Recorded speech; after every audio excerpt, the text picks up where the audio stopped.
se estrenó un salón del libro digital en la Feria del Libro que se está desarrollando por estos días en Santiago. Además, las ventas de los llamados e-book están creciendo en Chile y en el mundo, a pesar de que según Adimark solo un 15% de los chilenos sabe qué son estos e-book y menos de un 2% los usa. ¿Cuáles son los desafíos en materia de propiedad intelectual de estos libros? Lo conversaremos con el abogado experto en nuevas tecnologías, Rodrigo León. Muchas gracias por estar con nosotros. Gracias, Marlene, por la invitación. Nosotros ya vimos que este último tiempo la industria discográfica se ha tenido que desarrollar, ha tenido que adaptarse a los nuevos tiempos. Estamos viendo lo mismo que está pasando con el cine y ahora también con las editoriales, es decir, con el mundo de los libros. ¿Cómo se están adaptando y cuáles son los derechos de propiedad intelectual que ahí están en juego?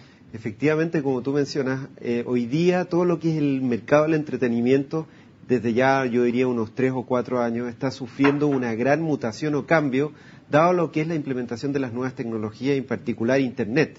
Hemos visto cómo la música, por ejemplo, que fue la primera que se vio enfrentada de traspasar de, en cierto modo, el soporte físico a lo inmaterial, ha tenido que verse forzada a cambiar sus modelos de negocio. Si yo antes compraba un CD o un LP o lo que era esos antiguos discos de vinilo y tenía que pagar en el fondo por el material. Por el asunto físico. Exactamente, hoy día ya no corre eso. Claro. Hoy día en el fondo la copia es igual al original y yo puedo hacer millones de copias en un MP3, por ejemplo, que es igual al original. Lógico. Hoy día entonces lo que y se compartirlo paga, con mis contactos, etcétera. Exactamente. Entonces el modelo de negocio está sufriendo un gran cambio. Hoy día podríamos decir que el negocio no está en la copia o en la reproducción de obras, de ejemplares, o en la venta del ejemplar, sino en la difusión o comunicación pública de los contenidos a través de Internet. Es decir, uno está viendo que los modelos de negocio, y en particular el negocio editorial, está pasando del negocio de la copia en que se venden ejemplares, claro, a lo que es a la difusión de contenido, y yo creo que hay como una tendencia que el mundo editorial se parezca un poco más a la televisión, por ejemplo, y a la radio, en que hay difusión de contenido sin generación de ejemplares. Y es lo que uno está empezando a ver, por ejemplo, en el negocio de los libros electrónicos. Pero es distinto, porque la difusión de contenido es difundir un contenido, pero si usted dice que se parece más a la tarea de los medios de comunicación, uno está difundiendo parte de ¿no es cierto? No, es que no voy tanto por el contenido mismo de las noticias, sino cómo ustedes entregan la información a los contenidos. Perfecto. Que en el fondo, haciendo una distribución de los contenidos sin generar ejemplares. Cuando yo te veo a ti, por ejemplo, por televisión, yo no estoy comprando el DVD o el VHS de las noticias de CNN, solo estoy consumiendo ese contenido que viaja por Internet o viaja por las redes, por el cable, lo que sea.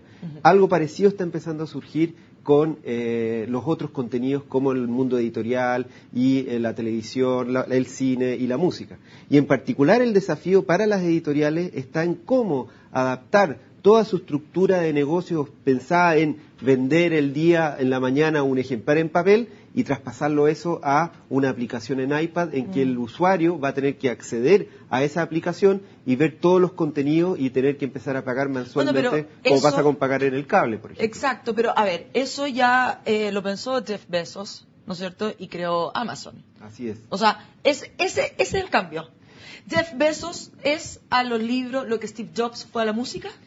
Podríamos decir, efectivamente, lo que pasa es que había un segundo cambio, porque Amazon surgió como en el fondo una plataforma de comercio electrónico, en que se vendía cualquier cosa, y particularmente libros, pero libros en papel. Y hoy día con el Kindle y todas las nuevas tabletas que va a sacar Amazon, la tendencia es a la digitalización total de los contenidos destinados al entretenimiento, música, películas y particularmente libros. Entonces uno está viendo que el sistema de negocio es que estas grandes plataformas, como puede ser Amazon, se están convirtiendo en los grandes distribuidores de contenidos editoriales. Hay en el fondo una plataforma que controla de alguna manera a las editoriales que empiezan a... ver, entonces la relación de las editoriales va a dejar de ser con los clientes directamente, va a tener que empezar a ser con estos intermediarios llámese Amazon o como se llame. Ese es el cambio. Claro, efectivamente. Y uno lo ve, por ejemplo, que el autor el día de mañana va a poder ser también, en el fondo, editor digital y se va a tener que autogestionar sus contenidos en estas grandes plataformas de distribución. Bueno, nosotros vimos acá en Chile, para esta Feria del Libro, que hay una escritora chilena que acaba de sacar un libro que no es libro, una novela que no es libro. Y a mí me ha tocado asesorar ya hay contratos, por ejemplo, de edición digital en que lo único que se está transando no es el papel, sino el fondo la versión digital de los libros y los derechos literarios. Ya no hay papel, todo el mundo ahora en los contratos entiendo lo de que usted edición. decía respecto a la difusión. Exactamente. Aquí uno ya no piensa en el papel, sino que está pensando en cómo yo llego con mi libro al iPhone, al BlackBerry, al iPad, en el fondo al televisor el día de mañana.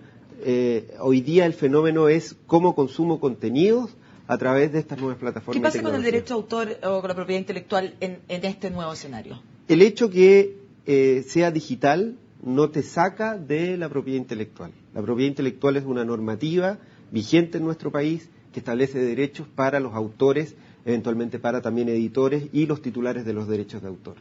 Lo que sucede hoy en día es que, como el derecho de autor nace en su origen, si se quiere, con la idea de la imprenta, es decir, con Gutenberg, en que lo que se buscaba era proteger el ejemplar mismo, hoy día también el derecho de autor se ha enfrentado como a un desafío de adaptarse al tiempo de Internet. Una reinvención. Exactamente. Las normas del derecho de autor que fueron concebidas en su origen en la idea del libro en papel tienen que empezar a cambiar también y darse cuenta que hoy día lo importante no es el papel, sino que es lo digital. Y cuando hablamos de lo digital, no estamos hablando de la reproducción o copia, sino que de la difusión o comunicación ¿De quién pública. la entrega? Así o sea, por ejemplo, volvemos a lo mismo. Los mismos escritores, que pueden ser sus propios editores, van a venderle su derecho de autor a Amazon o lo que sea. Así es.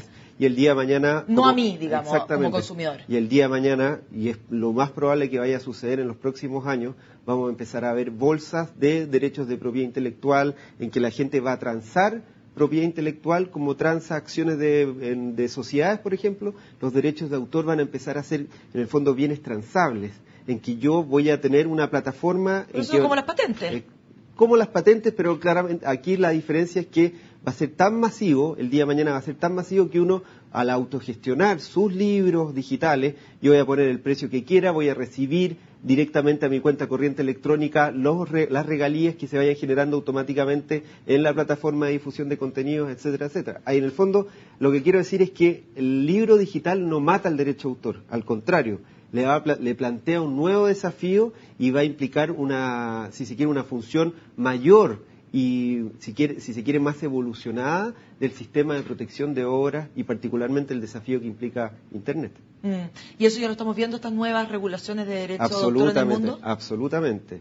Por ejemplo, hay una serie de legislaciones, una reciente en Estados Unidos y en particularmente en unos 4 o 5 países europeos, en que se está diciendo, mire, usted usuario de Internet, que está infringiendo las leyes de propiedad intelectual, usted puede ser objeto de una sanción que no va a ser cárcel, que no va a ser una gran multa, pero usted no va a poder usar Internet durante un año, por ejemplo. ¿La neutralidad en la red? Lo que se... No es propiamente neutralidad en la red, sino que es cómo yo sanciono la infracción de la propiedad intelectual en Internet.